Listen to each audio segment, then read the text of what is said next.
Hello. Hi, Walter. How are you? Oh, it's a bit choppy. I don't hear you.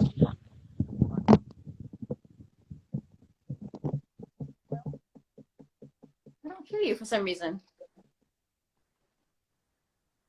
I don't hear you. Hey, Abby's here. Philly, hello. Hey, Abby. Hey, Rusty Chainsaw. Hello. Thanks for joining us. Walter, Okay. can you say? Yes, and now I hear you, Walter. Can you hear me? I can hear you. Can everyone hear Oh, everybody? Can everybody hear? How about a thumbs up if you can hear us okay? okay. Hi, Avi.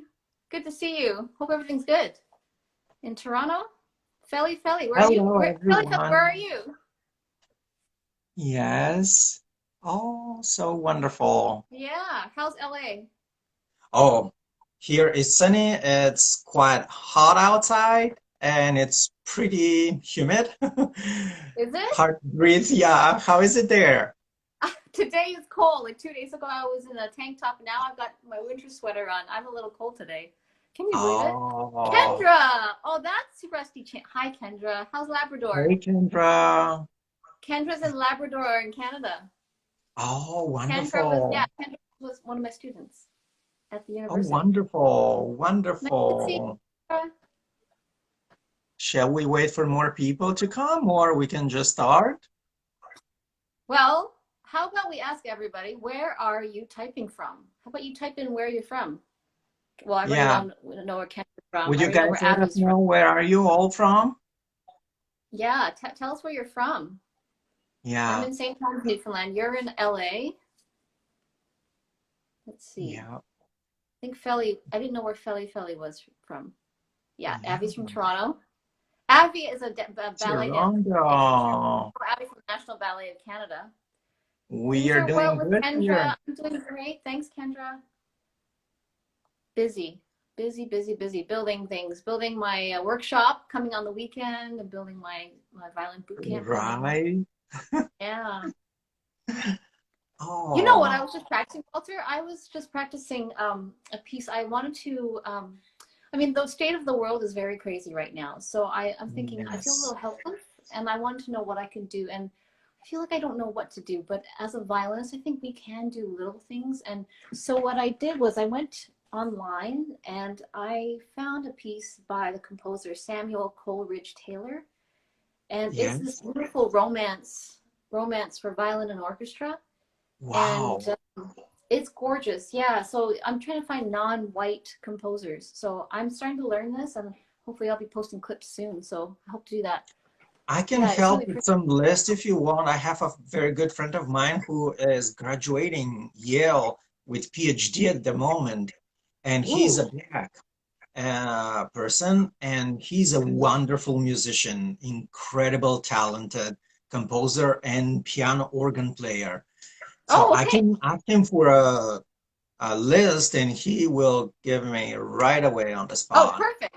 Excellent, Yeah, and excellent. I can just send you out some. Oh, Belly, you're watching from watching from Kenya. That's Kenya. so Hey, amazing. Billy. That's Yeah, amazing. glad to see you though. Yes, Neil before Zod. Hi. Hi. Tell us where you're writing from. Yes, would you type down where are you from? Yes, and let us know what questions you might have. So, Yes. yeah, All of the Walter, what questions about you about might you? have, just feel free to type it down. So we're gonna go through and see how we can best answer them, especially, so my name is Walter Schumann and I'm orchestra and choral conductor for many years. Oh, hi there from California. Oh, Love California. wonderful. We are I've at the got same family in spot though, California. huh? I'm in LA area, North LA. Wonderful. So I am orchestra and choral conductor, was many years in orchestra, like a violin player and viola player. So this is not the important of our meeting, but the most important is to represent and say a few words about my guest. And this is a special guest that we met on very wonderful event run by Mr. Nate Cole, who is Associate Concertmaster of LA Philharmonic. However, I would like to introduce PhD Mrs. Lynn KUO. Am I said right? I'm Yes, sorry. that's great. Yep. Okay, Mrs. Lynn KUO has, appeared as a soloist, recitals, and chamber musician across Canada, United States, Wales, Austria, Hungary, Serbia, Croatia, Bulgaria, Romania, Poland, basically practically the whole entire Europe and eastern part of Europe, as well as Newfoundland Symphony Orchestra. She's been a soloist at 13 Strings, Canadian Sinfonietta, Bratton Chamber Players, Nexus Percussion Ensemble, and many, many others to add to her biography. She is one of the most in-demand musicians our day, as she is working practically and currently as a teacher and professor at Toronto University, Actually, right? no, may I just correct that? I was just finishing a semester teaching at Memorial University of Newfoundland. So I was Oh, visiting. Yeah. wonderful, Yeah. wonderful. So currently she's based there. And yeah, she is also a concertmaster of Assistant, National Ballet in Canada assistant, Orchestra, assistant concertmaster. assistant Yeah. concertmaster. Well, we hope this will be, soon probably eventually changed for you in your future career. That's how I So, met Avi. So hi, Avi. hey, Abby. The tiny violinist. Hello. Hi, Mayumi. Yes. Shout out to National Ballet of Canada. Yes. Yes. Yeah. Nice to see you, the tiny violinist. So I have just picked up a few questions, and I would love if you can just give us some clues and hints on. So, what first got you into music? Tells us a little Well, bit history, background of how did you get into music? What made you want to become a violinist, or how actually what makes you become a musician? okay. Well, I don't know if the story is very interesting, but I have two siblings. So the three of us, we were simply put into music lessons to put us into extracurricular activities and likely to get us out of trouble. No, but just to make us well-rounded, good citizens. Yeah. I was the one that got very serious about music. We started in piano first. I was 7. And then 2 years later, I picked up the violin, and I was always Lynn the pianist, Lynn the pianist, Lynn the pianist. Yeah, Neil, I know, right? Keep us out of trouble. So Yeah. after violin, I did both, and I was always Lynn the pianist who sometimes played the violin. And then eventually violin started to get better and better, and I was Lynn, both the pianist and the violinist. And then when I was about 14, almost 15, I went to National Youth Orchestra of Canada. And that was the deciding year that I was going to choose violin to be my primary instrument. So that's when I decided to concentrate as a violinist, become Lynn the violinist. And of course, I always played piano, and I was accompanying my friends on the violin. I was accompanying group classes for Suzuki, Wow. other instrumentalists when I was in my first year at university, I was accompanying the university choir. I accompanied my high school choir as a pianist. And actual fact, I didn't really like singing in the choir, but I was in the choir because I was their pianist and their pitch pipe because I had perfect pitch. So they'd say, Lynn, Oh, give us an that's A. Then I'll do wonderful. it. So this is how I started in music. And then eventually I just kept going. It was just my thing. I was always a nerdy academic violin music person. And basically I just kept Oh, going, never stopped until I got my job. wow. Is there any moment that inside you inspired you and like a switch and you said for yourself, okay, I'm gonna be only violinist? I mean, I don't see my, because my story is that when I was a child, I always knew that I'm gonna be a violinist and conductor, always. Like Always. always. Like it was like the moment thing. My father was a luthier. He was a violin and viola maker, Uh-huh. and he was working for a Chapman company at the time. And he didn't pay that much of attention to me, like, okay, if the child wants to be a musician or not. No, he was like, okay, if the child wants, fine. If it doesn't, fine. He wasn't that kind of parent. There are a lot of parents, no, my child should be this and that, doctor or lawyer or musician or Yeah. no. But I was literally dying to listening orchestra and to listening organ and violin, especially violin. And so when people are coming and musicians coming and go from our home, when my dad was repairing their instruments, and they Uh-huh. said, hey, your child is extremely musical. I mean, it's talented. Have you ever tried him? He said, no, I mean, I don't know. He's 5 years old. So, and they will come up to me and say, hey, Walter, what would you like to become one day? As everyone child is being asked, would you like to be what? And I said, violinist and conductor. Like, and they said, yeah, was there a moment in your life as a switch that you just said, no, I really love that instrument that I will give my life to? There was no deciding moment. I just became one of my serious things to do, and I just never stopped because I was so immersed in it. I was in competitions, I was attending summer festivals and studying with people over the summer. And the next logical step was to keep studying, just keep going. So I applied for the University of Toronto and just kept going. And then after you're in the degree, you go, what am I supposed to do now? I'm supposed to make money. And then you say, oh, well, I have to compete for the next job, so I better train for an audition. Oh, I see Esan's here. Hello. Esan is a black belt Hey. from a karate dojo. Oh, I say, hello. oh, Yeah, I also know that you have this passion for karate. What is the story behind? the story? Okay. Well, since Esan Is here, it since before the violin or after violin time? Alone. okay, Or it's a so love that you cannot just, you can choose between your children, right? yeah. Well, karate is a very interesting journey for me. I like I mentioned earlier, I was never athletic, never. Maybe I turned a sort of a bit more active when I was maybe 15, 16, 17, 18. I decided I'm supposed to get exercise, so I started jogging when I was 15. And then I might have included some light aerobic activity when I was 17. 18, when I hit university, I realized there was free fitness classes. So this is the extent of my physical movement. But in recent years, less than 3 years ago, I would say almost 2.5 years ago, I stepped into a karate dojo because my friend invited me. And it was because a relationship had ended. Oh, a relationship had ended. And she had invited me to come try it and to try something new. So I stepped into the dojo, thought, okay, I'm just going to try this out.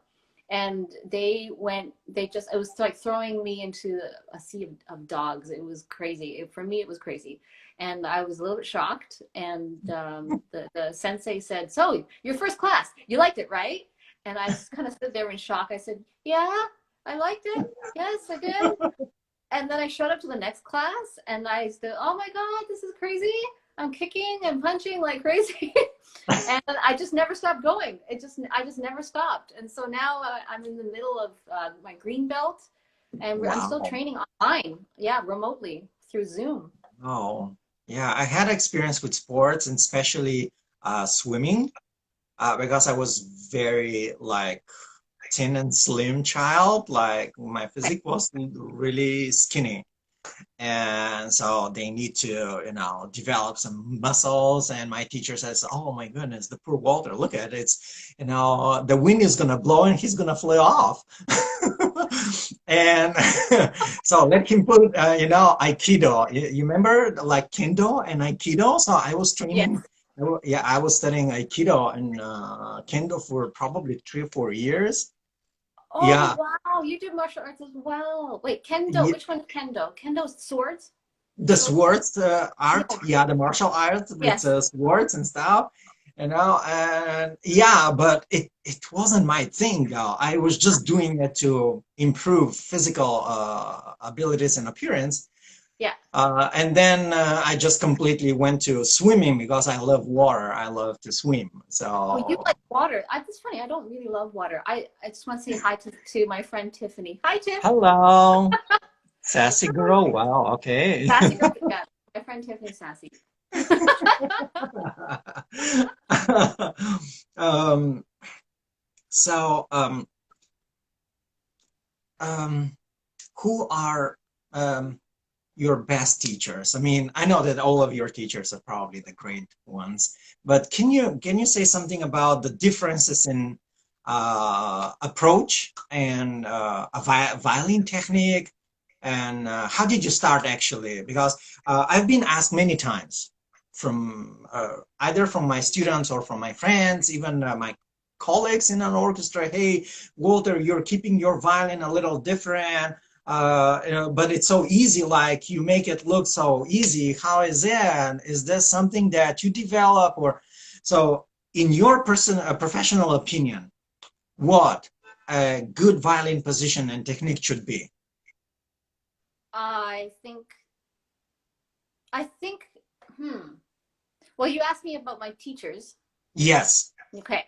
Well, the first teacher that comes to mind would be my teacher from the University of Toronto, Laurent Fenyevich, and he was an incredible gentleman, old school European gentleman, Hungarian Israeli, and Wow. he came from Israel and Hungary to Canada to teach at the University of Toronto, and he taught thousands of violinists across Canada, Japan, Europe, Israel, Hungary, and he was awarded a very what do you call it, a medal of distinction in Hungary for Wow. his contribution to the music and the arts. Yes, and he's in the Canadian Encyclopedia of Music. You can find it's hard to spell his name, but I could type his name. Yes, exactly right, representing Israel. He was a founding concertmaster of Israel Philharmonic, what is now known as the Israel Philharmonic. He was the first concertmaster. And he was also concertmaster of Orchestre de la Suisse Romande. He was concertmaster then. If you find archival recordings or older recordings of Rimsky-Korsakov Scheherazade, he was the concertmaster. It doesn't say that he is, but that was him. So he was a teacher to many of us, and he taught us a lot of great foundational things. And many things that I have. Florian. Yeah. Hi, Sorry. Florian. Yeah, I was Oh, just hi. saying hi to Florian. Florian is a German student. He is studying in Germany, Berlin, and Oh, is a hi. very, yeah, he is from Albania, and it's a very wonderful musician. We met online somehow, so I invited him to join, and this is great to have him. Oh, thanks for Yeah, being here, Florian. My hairdresser is Albanian, and I love her. yeah, Although and I had to do without her this time. I had to cut my own hair during the pandemic. So you asked the question about what's good technique. Um, good yeah, in technique. your personal opinion, what do you think? Are there differences? I mean, a person should look when, start having differences in technique, or what is the advice you would give? Well, let's see. Let's break it down into. Well, you could talk about first of all setting yourself up for good posture. Um, Avi, let me just answer your question. I'll type it out his name. So good posture, first of all. And I think it's important to consult with people who know about that thing. I'm not a great expert in terms of posture, but I do recommend, and I will put a plug out for Jennifer Johnson. Jennifer Johnson Mhm. wrote a book called What Every Violinist Needs to Know About the Body. And here, I'll show you the book. It's really important. Okay. This is the book, and she's been teaching people online in Australia. This is fantastic. Um, Wow. So Yeah. I'm taking lessons with her too, just to get some more knowledge about how to set up the skull. So like everything starts with spine and alignment. Yeah. So briefly, if a good technique has to start with good posture. So the weight of the skull, I mean, it's probably about 10 pounds, depending on the size of your head, right? Yeah. 10 pounds. And I was noticing just today, even like even now after decades and decades of playing the violin, I'm noticing that I'm tensing here. So you asked the question, what's good technique? Well, having extra tension is not good technique. Yeah. So I would like to look at that to constantly tweak and improve, make improvements so that I'm not creating my own technical problems. SR Lisboa, hi, thanks for joining. Yes, Kendra, yes, Hello. Kendra studies with Jennifer. Rusty Chainsaw is Kendra. So I'm sure Kendra can attest to this book as well. So she's a student of Jennifer's as well. So the importance of the skull, and I was noticing today that I was tipping forward and clenching on my instrument like this. And then all of a sudden I realized I can actually ask my skull to balance on the spine, like it should be balancing like this, kind of like a rocker, like kind of like a bobblehead, right? Right? So it should be on the top of the spine. If the skull is just balancing on that, then we can release a lot of extra tension without Yeah. doing this, right? So that's the beginning of that. And then let's say we can look at, other big mechanics like the arm and collarbone, shoulder blade, all that business. But in terms of good technique, you asked the question, well, let's say left hand, it's definitely good to get good left hand hygiene, what you call Yes. good hygiene, right? So hand frame is important. Sometimes people will, let's say, when they want to vibrate, this first finger will head up to the sky. I see people do that. And, you know, I see beautiful players do that. But I think it's not a bad idea to get into a good habit, a good hygiene, to make sure all of that is ready to go. And I'm always working on this. So I feel like the fingers, the finger pads can be sort of relaxed and just, I can't really show a good angle, but sort of Yeah. hovering over the frame so that they can just go plop, plop, plop, plop. Yeah. Lift, lift, lift, lift, plop, plop, plop, plop. And without taking the hand frame away. And this is a mistake, because if you want ever to increase your speed and agility, you want all those ready to go, Yes. right? So that's Yeah. one aspect, the left hand. And then in terms of right hand, I was teaching a student the other day or a while ago, and I noticed that it was, I think, I was teaching a lesson. I just noticed that certain fingers were flying off the bow. And I asked, Right. well, why would that be? There's no reason for certain fingers to fly off the bow. All these fingers play a role. So just to examine what happens on this side. Yeah. And then just also basic straight bow in terms of sound production, right? Yeah. So I personally had a lot of years of being crooked here at the tip. Yeah. That's because I'm a small person. I have a really short. But you know, I have seen lots of actually old school performers, and you can see that their bow goes a little bit this way, like crooked a little bit on the side. And they just, they kind of play with the bow for a better sounding. And I have seen something similar to, let me take my bow. I'm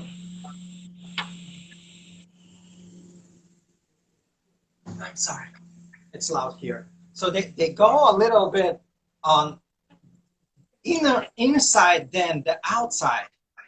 Have you noticed that? Oh, tilting. Like, You mean tilting? yeah, instead of they go, and it's affect the tone somehow from the inside instead of going out. You see, and now like more articulated than this. You see? Oh, are you saying that the bow stick is facing towards the inside? Yeah, sometimes they do that. Oh. I've seen that, especially when they perform Bach, which is, accepted that Bach should go this way, but they do something. They play with the side. That is interesting. I bet. I feel like when you tilt the bow stick away, you're getting a softer sound, right? Shall we say, more mellow approach to the sound? Yeah, mellow. And if we tilt the bow stick towards our face, we're getting a bit more edge, right? Yeah. But I mean, I guess I would never tilt it to the extreme, probably flat, or tilt it to the outside. Yeah. Yeah. It's something about the articulation of tone, the start of a tone, the beginning of a tone, like. Yeah, that makes sense. Not like there is more noise when it's in the other, but a little, just a very slightly inside gets the correct ta, pam. Yeah, more articulation. It Oh, I made see me, yeah, Jocelyn it has made me an that. impression because I have seen also orchestra player does the same. They do the same. Oh, okay. Yeah, and sometimes you have the feeling you look the cello and viola group, you know, they have many times tilted bows inward instead of outward. Interesting. Yeah, it's just something that I've seen regularly to different musicians, and that's why I ask, have you ever thought about that? Yeah. I'll have to Eh, think about that going forward. Yeah. I just want to take a hello. Hi, Jocelyn. I see that you joined. hey, Joe. Joe, I think that's Jocelyn. Mariam, hi. Good to see you again. Nice to see you again. Yeah. Any, type in your questions if you have any. Join in our conversation. I'm Yeah. curious. Do any of you tilt your bow with a stick towards you? I'm curious to Not know. that much. I mean, it's just very slightly. You know Not, what, Walter? I wonder, doing that, the hair is fresher on that side, yeah, it right? could be. But it also, the pressure, Yeah, it's more accurate, I do believe. that makes sense. You see? Well, you know why? There's also this to consider, the index finger, right? The I think index it access finger, much yeah, more. controls, yes. Yeah. Oh, AJ Bucks, play Chardash. Is that an order or a request? I don't know. Oh, bye, Avi. Got to go. Thank you. Take care, Avi. Thanks for being here. Thanks for being here, guys. Hi to Stacy too, please. Wait, how does Chardash go? Walter, you can play Chardash. I bet you can play I Chardash. don't know. I don't Um, know. that's the extent I'm gonna Yeah, go because I've never actually played it. yeah. Also, what is your opinion on shoulder rest? A lot of people Oh, are that is, talking and commenting about shoulder rest.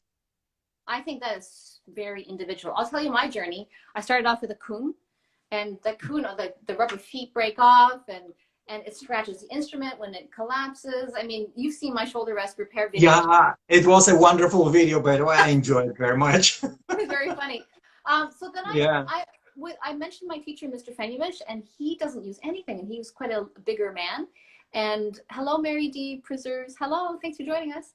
And so Mr. Fenuish didn't use anything. In fact, he just put some kind A of cloth, cloth, like a cloth small inside his sponge. jacket, right?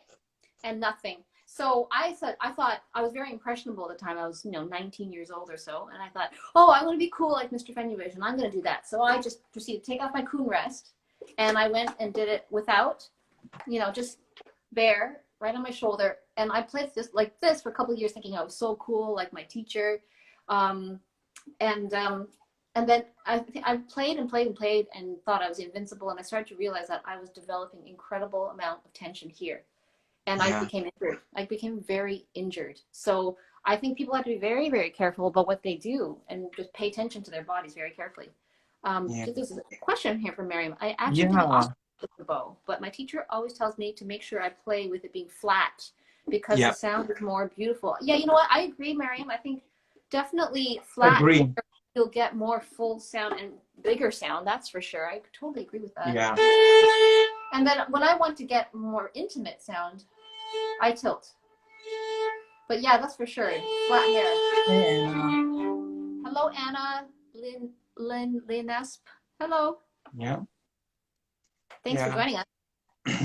Well, I also, when I was a child, my teachers will not recommend shoulder rest. So we had this kind of air sponges and air Okay. like, so we put it in here. So basically, they will not ask for a student to keep the violin on a shoulder side like this. They will ask to put the violin here where the collarbone is, like here. Totally. So the top part will face the center of your throat here, like that.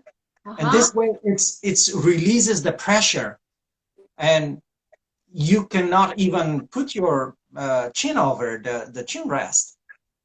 You see, your head is free.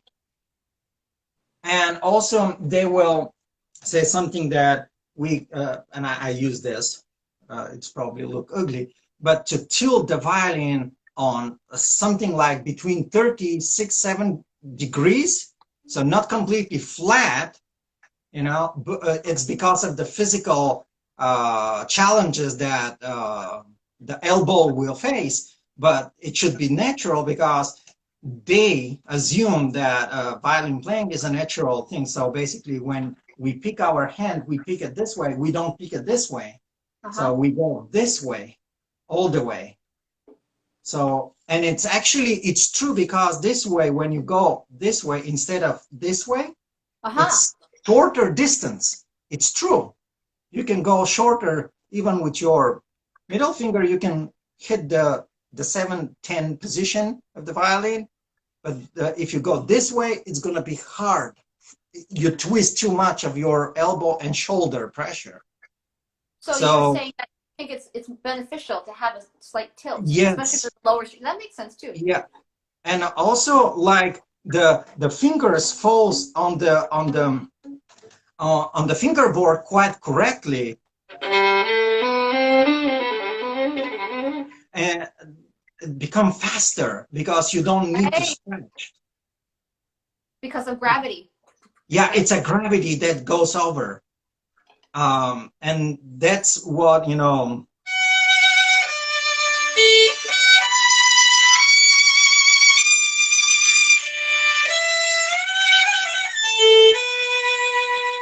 it's the sound. And so the moment I take this off and put the instrument flat, look at the sound. Become lower, and then we have intonation issue, so I have to stretch my finger.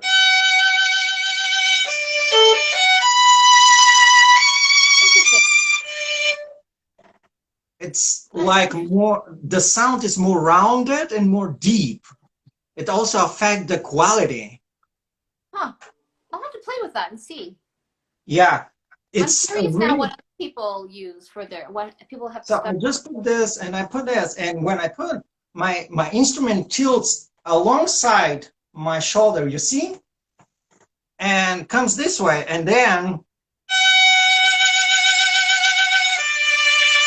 you see the timbre, the color change immediately, become more voweled, more rounded, more deep.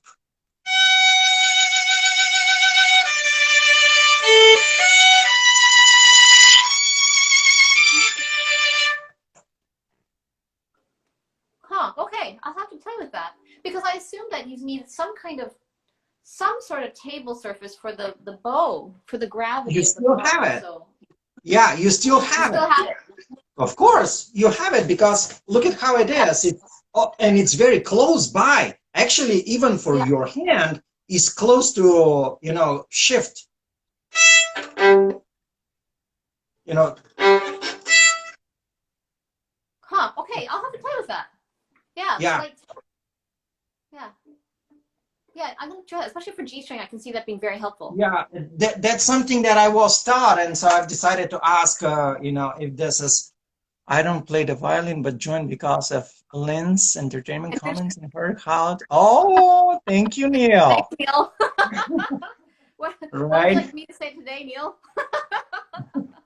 What did I say in my YouTube video that was so entertaining? Can you type it in? So, in terms of having this, what would you say about the intonation? How a musician can make checkups on the intonation? I mean, everybody wants to be precise and perfect. Oh, this don't need to sound, you know, pure and clean, but sometimes we know that's impossible as we listen to video recordings that are technically and electronically engineered and they've been fixed. So, but in general, what would you recommend a person can do? Okay, I like this question. Okay, the obvious answers will be check open strings, check the tuner and drone. But you know what? I want to talk about maybe a hidden answer. And maybe I'm projecting because this is something that I want to put more into my practice. The hidden thing, the hidden secret, it may not apply to everybody, is tension. Tension in the body, left hand tension. I feel like intonation can suffer when we're using too much left hand tension. And if there's too much tension, I feel like shifts are sabotaged. For me anyway, because if let's say I'm putting the first finger down, and it's quite, let's say the pressure between a scale of 1 to 10, let's say it's on an 8, really, Okay. really heavy pressure. If I want to shift, let's say to a 7th, an A,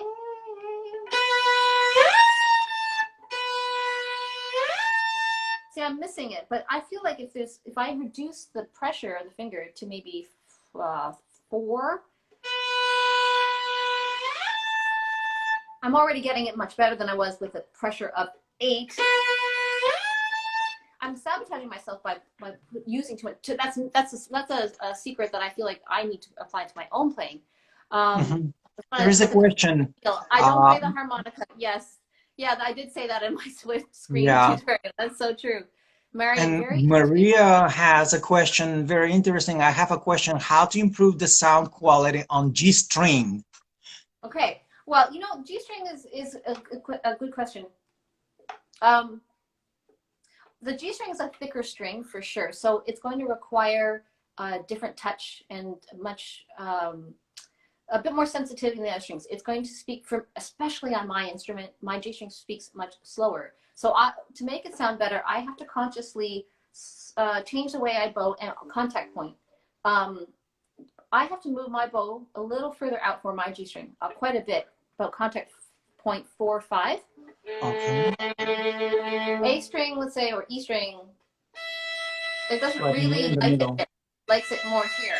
More in the middle, yes. When I go to the G string, how to make it sound good for me, I need to go a little further out.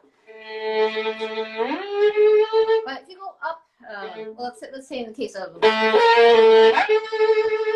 shorter the higher you go up on the G string, the shorter the string, and the general rule, the higher the string, the shorter the string, the closer your contact point will need to be. And I'm going to be releasing another Instagram video on this as well.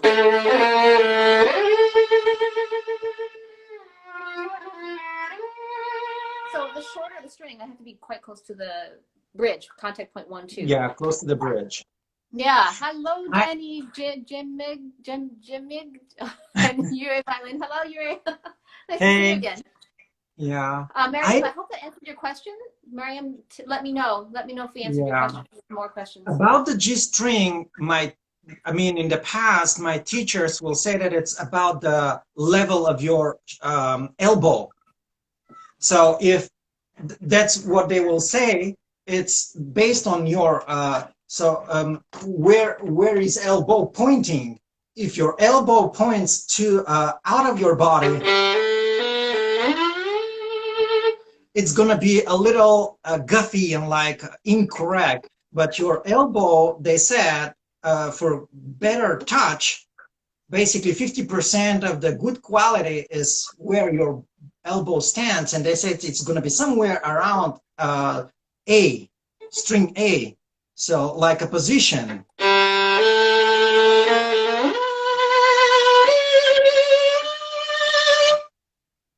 So the elbow, you're saying, should be on an A string level? Yeah, like if you just put an imaginary line, your top of your elbow, the bottom should cross around A and E string. And that's when you're...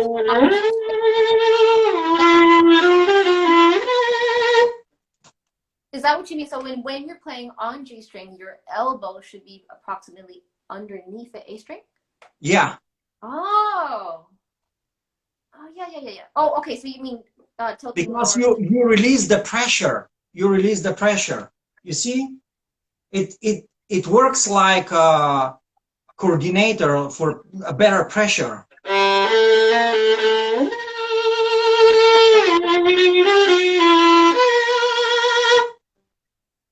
So this is swinging the elbow a little bit underneath. Yeah. Yes. Okay. Yes, that makes sense. Yeah. I like that. Yeah, I do that too. Actually, mine's even further. If it's too further, you press too much on a pressure. You don't need. You have to go this way. That's what they told. So up to this moment, when they go, you go this way, straight, and then go. Release.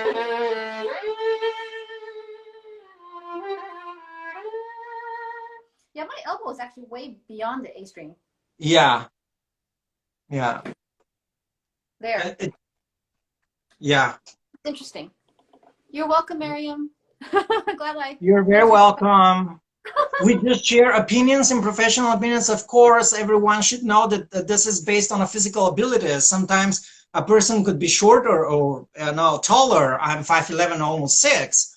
So I do physically things differently, probably, but there is certain principles that usually students, in the past, like me or like Lynn, are following, and they have achieved pretty decent and amazing technique.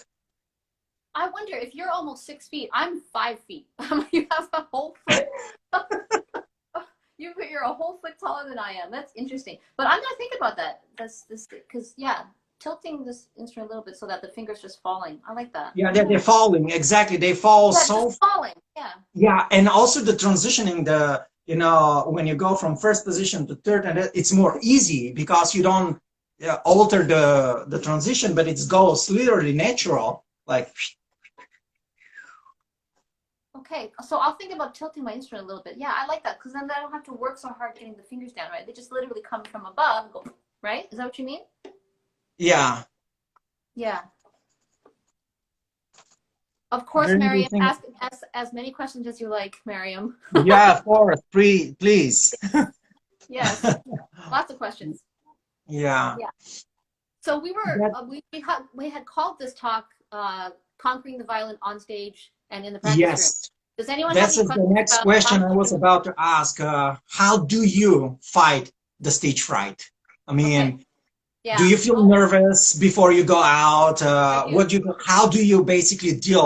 Are you dealing this on stage, or you have some psychological train before home, and you just said, okay, I have to do this, this, this. What is Well, okay. more, do you rely more on a psychological preparation or technical manual preparation? Okay, this is a really So good question. So, both. The quick answer is both. The both. how you feel the most comfortable on stage is going to depend heavily on your level of preparation. So yes, technical preparation is paramount. This is going to give you the utmost amount of confidence and trust that you're going to deliver on stage. So let's assume that you're doing all of your physical practice in your physical preparation. The rest of the game is mental. Now, I was training for an audition and I bought a 10-hour package with Dr. Don Green, and he coaches musicians. He was a former US Olympic diving coach. So, and he also trained, he was a Green Beret himself, and he's trained SWAT teams how to perform under pressure. So he taught me all of his techniques and how to get ready for competition, basically. Mhm. And the mental aspect, there's a whole bunch of things that apply to classical musicians. And then one of the biggest things is our attitude and mindset. So cultivating a winner's mindset, this is huge in starting to turn the tide on how you walk out on stage. So if we're constantly perfectionists, and yes, let's admit it, as a classical artist, we are perfectionists because we wouldn't get Yeah. to where we are on the violin, on an instrument that's very difficult, if we weren't perfectionists. However, the other side of that blade, that other side of that sword, speaking of swords, right, in Kendo, is that it prevents us from feeling free and confident because we think because it's not perfect, we can't present or we're not going to do well. So when we walk into an audition room, we're so afraid of cracking a note, missing a shift, having a shaky bow, that it actually sabotages our performance. So Yeah. how do we get over that? If you ask, how do we get on stage or how do we combat performance anxiety? It comes with regular, we're talking build it into your daily life, how you talk to yourself, and that is adopting an attitude, almost an annoying attitude of positivity, constant Yes. positivity, and being kind to yourself, allowing yourself to be human and not 100% perfect robot, because it is impossible. So how to, That's if a we say one, wonderful, yeah, that's a wonderful advice because we work a lot with precision, incision, delicacies, delicacy of the what to what extent the bow should go, every time, because I can relate to both. You know, I'm a conductor, I'm also a player. And Yes. sometimes my thinking is, okay, as a musician in an orchestra, the conductor wants that, right? It's Yeah. technique that I have to develop, and it's a stress. It's a high level of stress that goes over, you know, and sometimes can take advantage of us, especially the ones that are perfectionists and try to do things right. So that is a very good advice to find a balance between, you know, the perfectionism, developing good technique, and also not to forget to keep in mind that we are human beings. Mm-hmm. So that's just that's exactly it. Like we have this pressure and perfection, and that's just one aspect. Another important aspect about to deal with performance anxiety is using the right brain. Like we talked about getting perfectionist about little things, like how are we Yeah, dropping the left hand, right? How are we flattening the hair of our bow, right, Mariam? So I think these little details are specific commands, technical yeah, commands. And this kind of direction from our brain comes from the left side of our brain. And what I did with Dr. Green was he was encouraging me to get out of this left side of the brain, which tells you all the commands. Must play faster, must play flat hair, must be straight at the tip. So instead of talking about commands and directives, we get into the right side of the brain, which is more creative, more about images, yeah, about sounds, about colors, about emotions. So let's say let's say like we're saying Chardash, right? yeah, Instead of thinking, oh my gosh, there's an octave shift, right? What about just hearing how gorgeous, so if we're about to step on stage, I'm walking on stage, pick up my violin, and I'm going to think, and just launch into it. So I'm trying not to get into my head with words. Make sure you have less tension on the one. Make sure you reach for the three. No, no. Stop the words because that's accessing the wrong side of the brain. We want to yeah. access you. And just go with your creativity. Yes, Yeah. go with the Go gut. with Go with your the sound. Go with creativeness. the picture. Like think whatever you need to think. Do you need to think Slurpee milkshake? I don't know. Think Slurpee milkshake if you have to.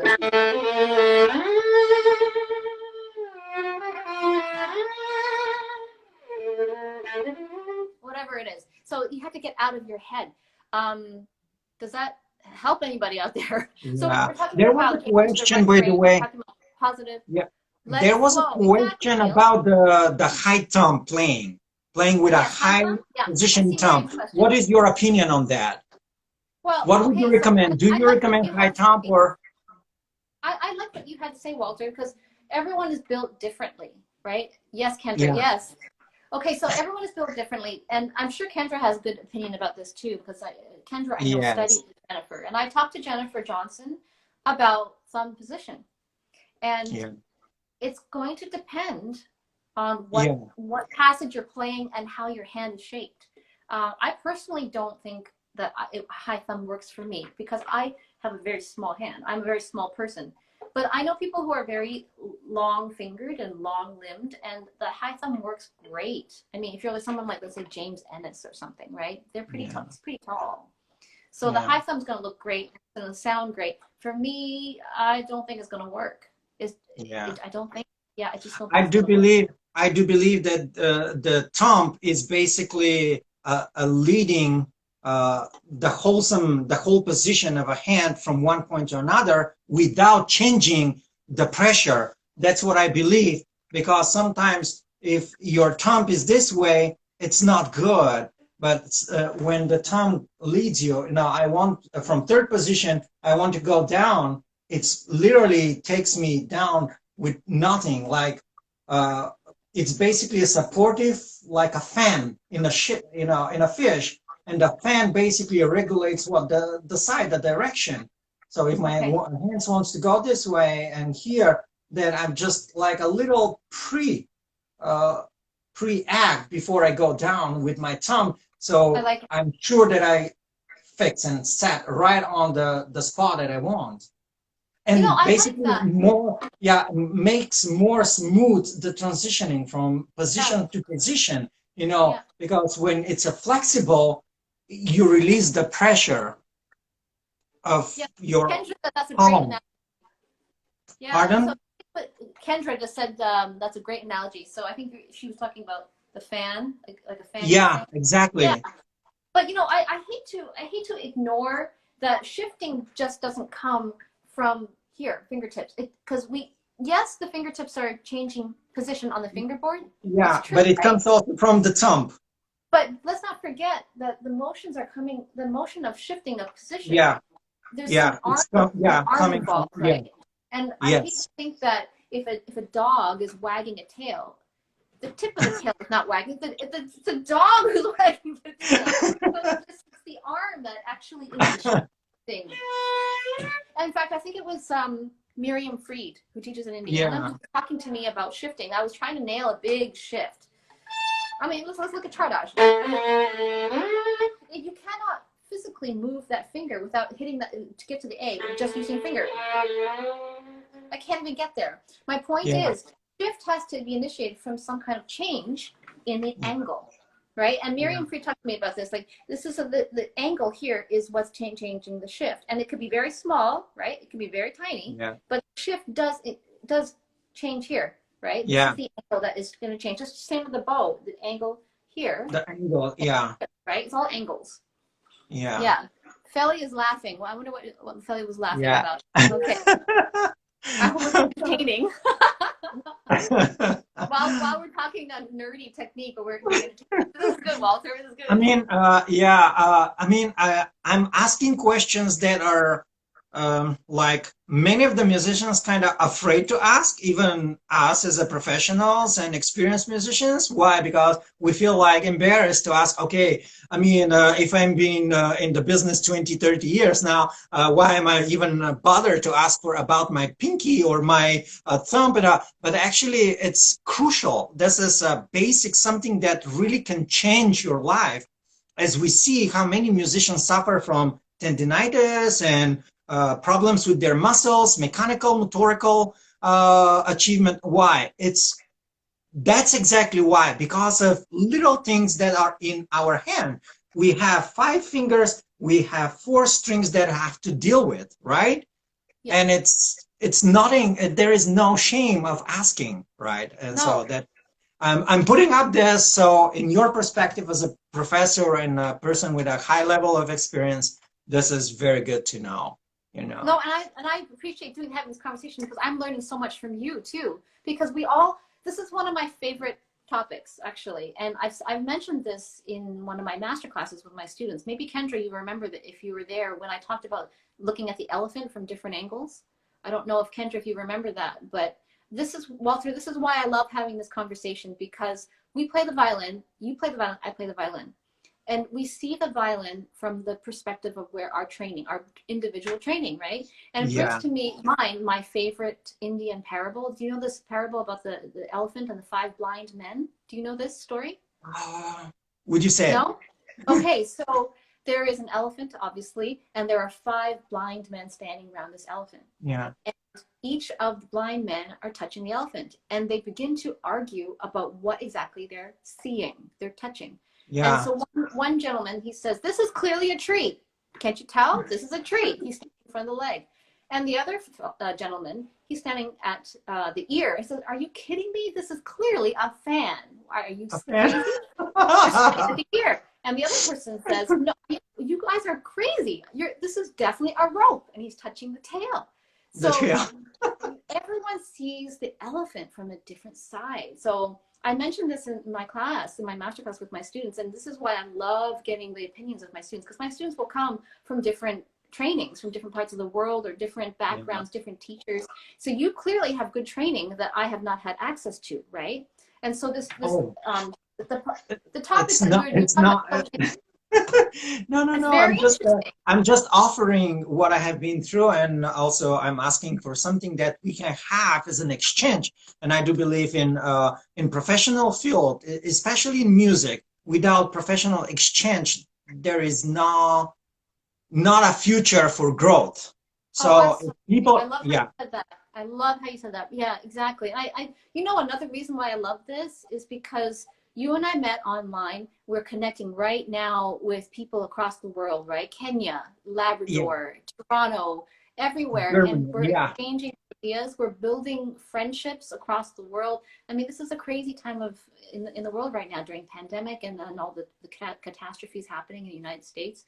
It's yeah. sad, but I think just by little conversations that we participate in right now, today, by doing this, I think we can foster some kind of understanding across all of our different opinions.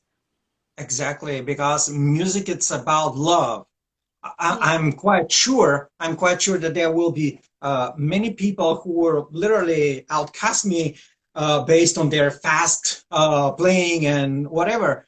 But I do believe that people should not compete for love. So music is love, you know, Yes. Yes. Yes. Yes. and it's important the message, and the message should be share music through love.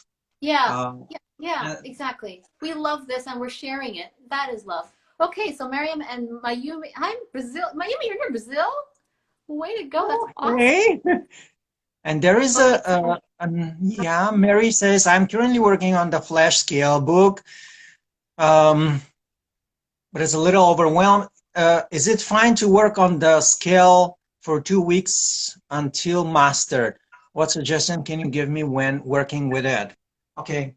I I don't think there's anything wrong with working on something until you're happy. I still I don't know about you, Walter, but I've been playing for decades. And today I was just working on Shevchik shifts, Shifting. just one thing. And I'm still trying to perfect this little shift, okay?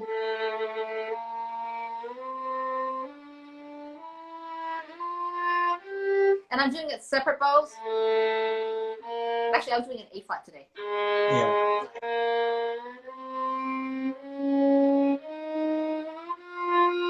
So, Mariam, yes, if you need to go slowly and work on it for 2 weeks, I think go Yeah. ahead, do that. Because I Yeah. think quality is really important.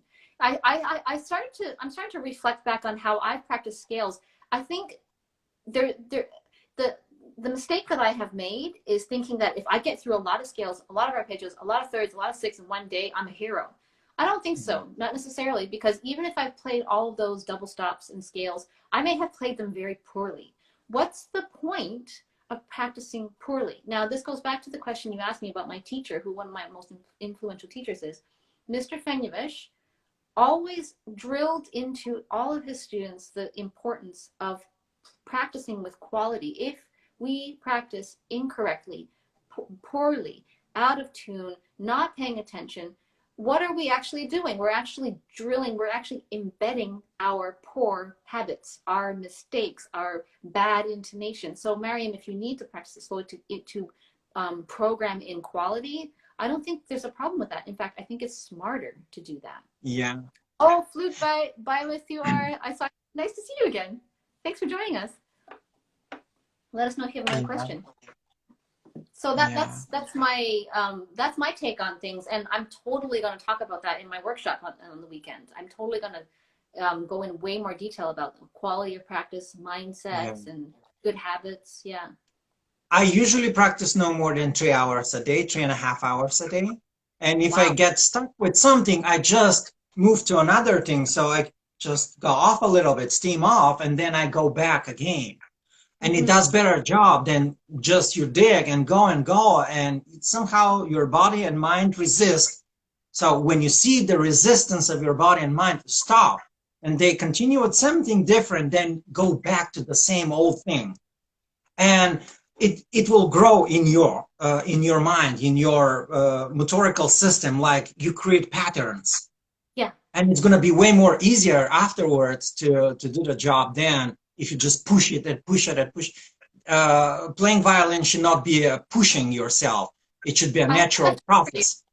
I have a question for you, Walter. I like how you said how you stop yourself when you feel like you're pushing, but do you ever find that your will to achieve something inside of that practice session prevents you from stopping? Because physically, obviously, or let's say you hit a wall, but your determination makes you say, no, I'm gonna push through, push through. Do you ever have trouble with that?